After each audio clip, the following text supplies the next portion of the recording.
নারী কখনো ঘোষণা দিয়ে বদলায় না। নারী বদলায় নীরবে, গোপনে। নারী বদলায় প্রিয়জনের অবহেলায়, অপমানে।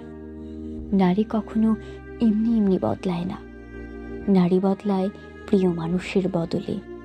নারী বদলায় তাকে বুঝতে না পারার কারণে। নারী বদলায় অব্যক্ত অভিমানে। নারী বদলায় অসম্মানে। নারী কখনো হুটহাট বদলায় না।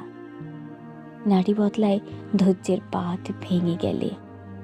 নারী বদলায় মানিয়ে নেওয়ার রাস্তা ফুরলে। নারী বদলায় আত্মসম্মানে আঘাত হানলে। নারী কখনো শখ করে বদলায় না। নারী বদলায় বদলাতে হয় বলে। নারী বদলায় কান্নার নোনা জলে। নারী বদলায় অসহ্য কষ্ট পেলে। নারী বদলায় হৃদয়ের রক্তক্ষরণের ক্ষতে।